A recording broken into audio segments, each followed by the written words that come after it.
Get ready with me. This is our outfit for today's video. We're going to Pisa. Ito ang outfit natin for today's video. So ayan, andoon yung jacket ko. Ayan. Ayan ang jacket na gagamitin ko dahil hindi tayo pwedeng pumunta na nakaganito lang. Kailangan may jacket tayo dahil sobrang lamig doon. So, let's go mga sis! So after 15 minutes mga sis, nandito na tayo sa airport and papunta na tayo sa departure gate. Dahil mamaya pa naman ang ating boarding mga sis, so magkape muna tayo. Kape is life. Hintayin natin yung ating order na cappuccino and croissant. So finally mga sisi, nandito na ako sa loob ng eroplano. So ayan mga sisi, inaayos pa yung luggage sa cabin. Ayan na mga sisi, palipad na. How I wish na maging arrive safe ako sa aking pupuntahan. So every time naman na nagta-travel ako is nagpipray naman ako kay Lord na sana maging maayos ang travel ko and maging safe sa bansang pupuntahan ko.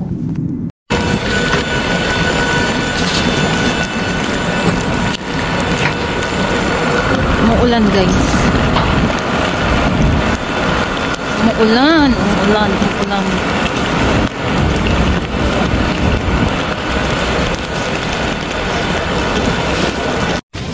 So, nandito na. Arrive safe. So, ayan, kuhaan ng bagahe yan. Punta tayo na exit.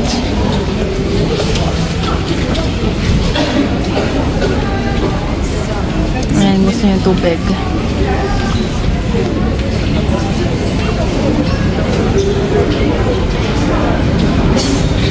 So, nandito ako sa elevator mga sisi. Papunta tayo sa train station. Ayan.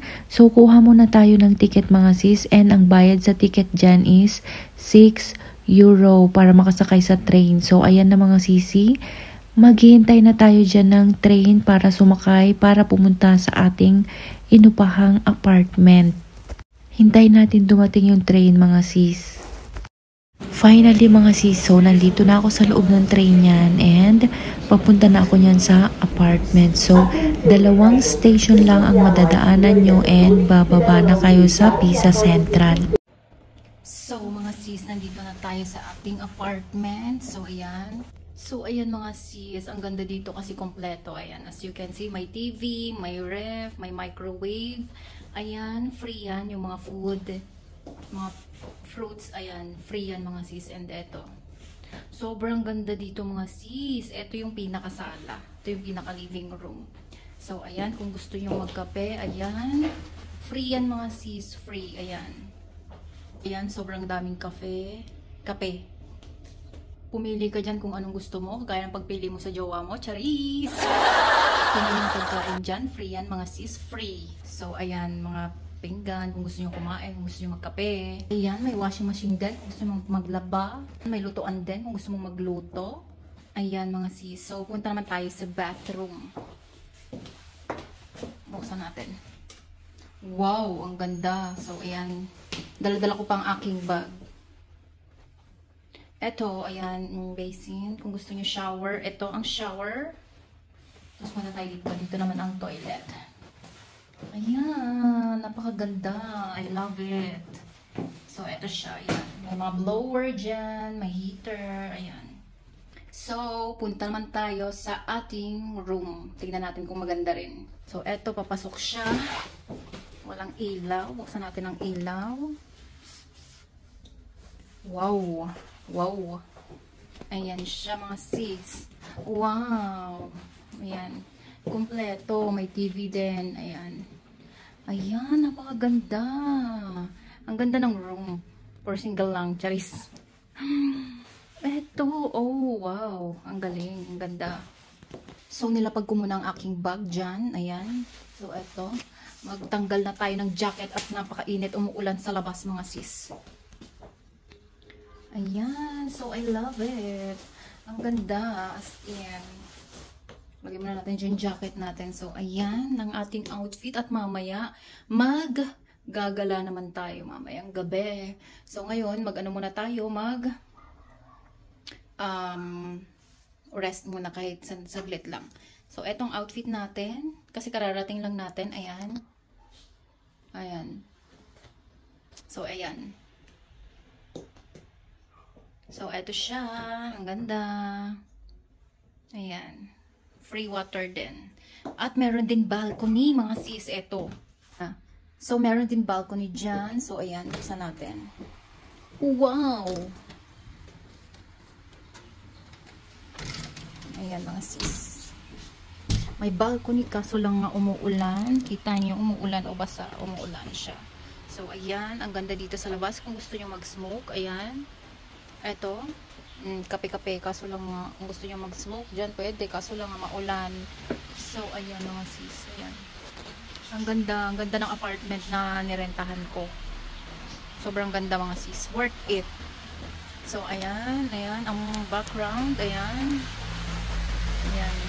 Ang ganda dito. Kaso lang nga umuulan. So, kahit umuulan, mamaya gugura tayo. Wala makakapigil. So, ayan, may mga towels na dyan. Ayan. Kompleto sila, as in, mga sis. Kompleto. Diba? Kahit mag-isa ka lang, pwede yan dalawa. Dalawang bibigay sa'yo. Charis. Ayun. Kompleto na, ang ganda talaga dito, mga sis. So, recommendable itong apartment na to pag pumunta kayo ng Pisa, Italy.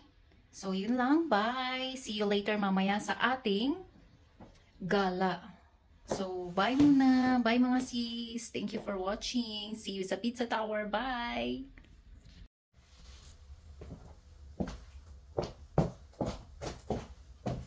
So, magtatanggal muna ako ng boots ko at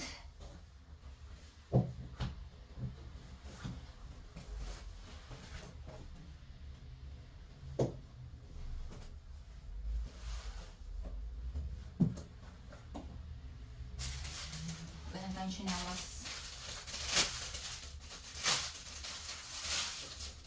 Kompleto talaga dito, as in kompleto.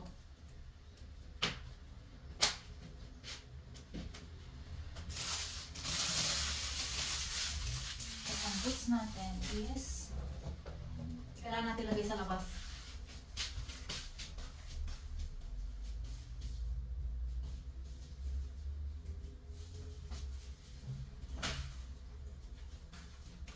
Lagay ko na lang pala dito sa gilid. Dito sa ilalim ng lamesa. Ayan.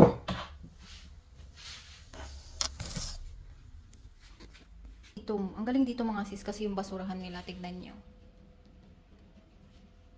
May recycle. Ayan, plastic, kagaya ng best friend ng plastic. Charis. Tapos, eto din, petro. Mga cans, bottles. Tapos, eto naman is karton yan, mga sis, mga paper. Tapos, meron din ito, Seiko, ayan. Di ba ang ganda? Kompleto. After nga natin magpahinga, so pumunta nga tayo dito sa Leaning Tower of Pisa. One of the most tourist spot dito sa Pisa. So, ayan. Maganda siya, mga sis, pero abangan nyo yung video ko dito ng morning. Kasi mas maganda siya ng morning kasi wala masyado siyang ilaw. Yung mga ilaw na yan sa street lang. Kumbaga, yung mismong Leaning Tower wala siyang ilaw. So, I guess, mas maganda to sa umaga. Meron akong video sa umaga, mga sis. So, abangan nyo yan. So, dahil first time natin dito, ayan, maggagawa muna tayo ng content para sa ating vlog. So, maraming tao dito sa umaga. Swerte lang natin dahil pumunta kami dito is 10 PM na. Wala masyadong tao and wala ka masyadong kaagaw sa pagvi-video. Kagaya ng pakikipag-agawan mo sa jowa mo. Charis! So, naglalakad-lakad nga ako dyan para kumuha ng video at may content sa aking vlog. So, mag-enjoy kayo dito sa aking vlog, mga sis. Ayan. Kaya kapag pupunta kayo dito sa Pisa, don't forget to visit the Leaning Tower of Pisa. Pag gusto nyong pumasok dyan, may entrance yan. Hindi ko alam kung magkano yung entrance nyan. And eto din yung background. Sobrang haba nyan, mga sis, hanggang dulo. So, kailangan mong maglakad para makarating doon sa pupuntahan mo. So, wala tayong ibang gagawin dyan kundi gumawa ng content, mag-video, mag-picture. Meron restaurant dyan, pero dahil gabi na, syempre nagko-close na sila, alas 10 na ng gabi. Marami din dyan nagtitinda ng mga souvenirs kapag morning, kaso nga lang, gaya ng sabi ko, gabi na kasi kaya wala na masyadong tao. Maganda pumunta dito ng gabi kasi nga wala masyadong tao, kaysa sa umaga. Pag pumunta kayo ng umaga dyan, siksikan. So, after nga doon, pumunta naman kami dito sa V-Radio para mag-joyride and tumingin ng mga yacht. Ang ganda kasi. Syempre, magandang mamasyal kapag meron kayong dalang sasakyan. Kasi makakastop kayo sa mga gusto nyong place na puntahan. Makakapag-ikot-ikot kayo kaysa mag-bus, mag-train, ang hirap. So, mas maganda kung mag-rent kayo ng car, at least makakapasyal kayo malalayong mga lugar. Sobrang daming yacht dito, ayan. Kaso lang nga yung mga yacht na yan, private yacht ata yan dahil winter, nandyan lang sila. Pero pag summer, wala yung mga yan dahil aalis yan.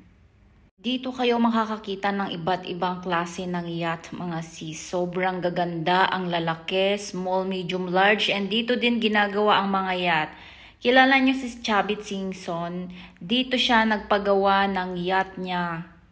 Kasi pagawaan talaga to ng mga yacht, mga sis. Ang pagkakaalam ko, ang sabi nila, pag nagpagawa ka daw ng yacht is 2 to 3 years bago siya magawa. Siyempre wala tayong pambili niyan, hanggang tingin lang tayo, mga sis. Hindi tayo rich kid.